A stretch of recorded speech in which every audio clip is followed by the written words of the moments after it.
Hi, I'm John Twist of University Motors.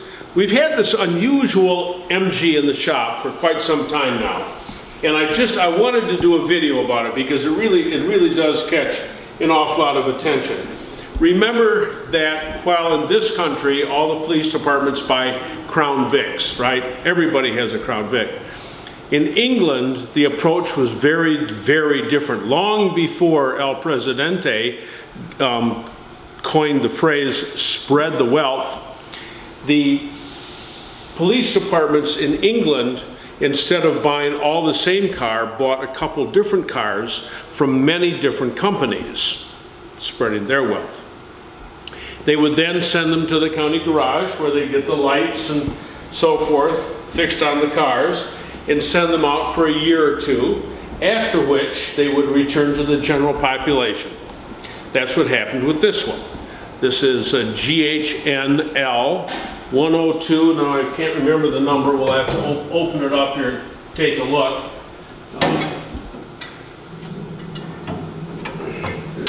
This is GHN2. It's not obviously not L because it's right-hand drive 2.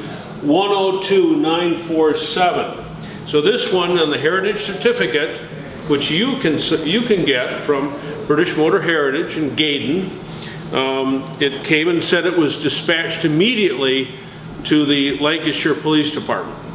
And if you buy the book, MG Police Cars, not only are there TAs and TCs and MGAs and MGBGTs, but this is on the cover. Maybe this car, I don't know. About 20 of them all lined up, all the police women or bobettes or whatever they are, you know, with their white gloves.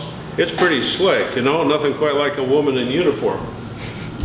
So this one returned to the general population and a gentleman in Indiana purchased it. He was 18 years old or so, had it brought in from England. And his goal always was to restore it, and forever it was Ford Pompadour Blue. And this was going to be Ford Pompadour Blue until he got the Heritage Certificate and found out it had been a police car. So he began corresponding with the police car people in England. And sure enough, all the stuff's available. So, you know, we can turn on the lights and here's the lights. It's got the bell. It's got the bell, it's got the radio phone, the antennas, the speakers. So this is really, really close to what it was originally. Now it didn't have wire wheels originally, it had disc wheels.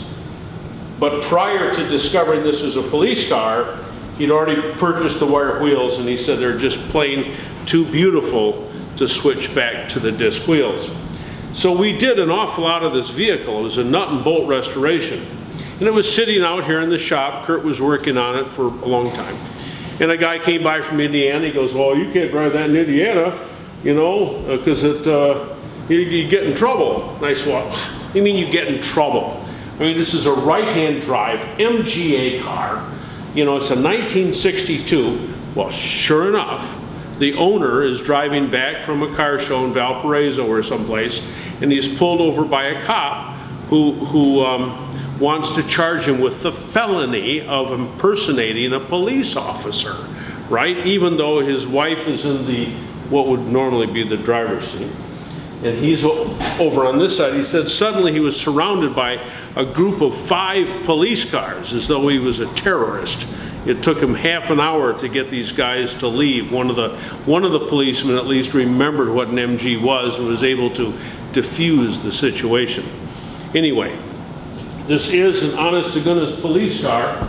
Absolutely, there aren't a whole lot of them around. You'll see this one at the shows probably this next summer. Today is December 2nd, 2013. And so in the 2014 tour of all the cars and everything, you'll see this MGA if you're out and about in the Midwest. So I don't know how many MG police cars there are left, but this is one of them, and this is a nice one. Hey, until later, safety fast.